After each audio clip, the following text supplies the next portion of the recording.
বিষয়ে ফিরে যাই। 1 নাম্বার, গৃহকর্ম নিপুণা। অর্থাৎ আপনার স্ত্রী যদি খুব বেশি অগোছালো হয় তাহলে সেই স্বামী কখনো উন্নতি করতে পারবে না। অগোছালো বলতে বোঝায় যে সংসারটাকে গুছিয়ে রাখতে পারে না। অনেক স্ত্রী দেখা যায় তার সংসারটাকে বা ঘরটাকে ঠিকভাবে গুছিয়ে রাখতে পারে না। আপনার ঘরে যদি কোনো ছোট বাচ্চা থাকে, সে যদি কোনো জায়গায় প্রস্রাব পায়খানা করে দেয়, সেই জায়গাটি যদি ঠিকভাবে পরিষ্কার না করেন, তাহলে আপনার ঘরে রহমতের ফেরেশতা প্রবেশ করবেন না। আর রহমতের ফেরেশতা যদি প্রবেশ না করে তাহলে সেই সংসারে কোনোদিন উন্নতি হবে না। তাই আমি আমার সমস্ত মুমিন বোনেদের বলবো, এই কাজগুলি কখনোই করবেন না। সবসময় চেষ্টা করবেন সংসারটাকে গুছিয়ে রাখার, তাতে আপনার স্বামীর উন্নতি হবে। 2 নাম্বার, মিষ্টভাষী। একজন মিষ্টভাষী স্ত্রী এবং হাসি খুশি স্ত্রী তার স্বামীর জন্য রহমত। আপনি যদি কর্কশ ভাষিণী হন, আপনি যদি হাসি খুশি না হন, তাহলে আপনার স্বামীর জন্য সে স্ত্রী ধ্বংসের কারণ, বা সেই স্বামীর কখনোই উন্নতি হবে না। অনেক স্ত্রী দেখা যায় স্বামী বাইরে থেকে এলে বা কাজ থেকে ফিরলে স্ত্রী হাসি খুশি না হয়ে মুখ গম্ভীর ভাবে স্বামীর সামনে এসে উপস্থিত হন, আর ঠিক সেই মুহূর্তেই কর্কশ ভাষায় কথা বলেন। তখন স্বামী কিন্তু অনেক কষ্ট পায়।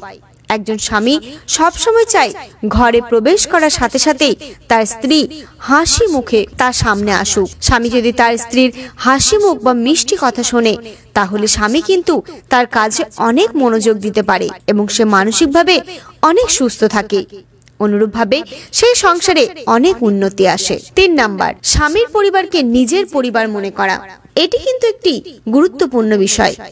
অনেক ক্ষেত্রে দেখা যায় কোনো মেয়ে তার শ্বশুর শাশুড়ি থেকে তার নিজের বাবা মাকে বেশি গুরুত্ব দেয়। এই ক্ষেত্রে কিন্তু সেই মেয়েকে তার বাবা মাকেও যেমন গুরুত্ব দিতে হবে, ঠিক একইভাবে কিন্তু শ্বশুর বা শাশুড়িকেও গুরুত্ব দিতে হবে। একজন স্ত্রীর বিবাহের পর কিন্তু তার প্রধান ঠিকানাই হচ্ছে তার স্বামীর ঘর। একজন স্ত্রী যদি তার স্বামীর বা তার বাবা মাকে আপন করে নিতে পারে, তবে সে সংসার সুখে ভরে ওঠে।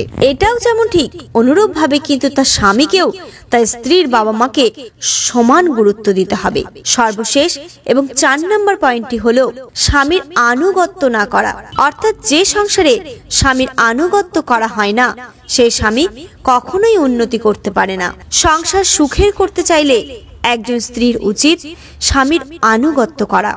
যদি আপনি স্বামীর আনুগত্য না করেন, অবশ্যই সেটি হতে হবে অন্যায় কোনো বিষয় নয়। ধরুন আপনার স্বামী কোনো অন্যায় কাজ করছেন, তাহলে সেটিকে কখনোই প্রশ্রয় দেবেন না।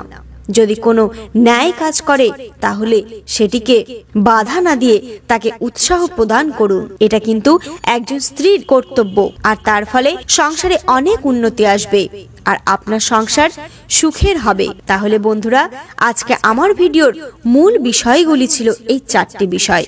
আর এই 4টি বিষয় যে স্ত্রী মেনে চলবে, সেই সংসার সুখে ভরে উঠবে। সেই সংসার সুখময় হয়ে উঠতে কেউ আটকাতে পারবে না। আর যে স্ত্রী এই 4টি বিষয় মানবে না, সেই সংসারে কখনোই উন্নতি আসবে না। অতএব আমার সব মুমিন বোনেদের কাছে আমার অনুরোধ, এই 4টি বিষয়ের প্রতি অবশ্যই নজর রাখবেন যদি আপনার সংসার সুখের করতে চান। তো আল্লাহ আমার সমস্ত মুমিন বোনেদেরকে তৌফিক দান করুক। আমিন আমিন সুম্মা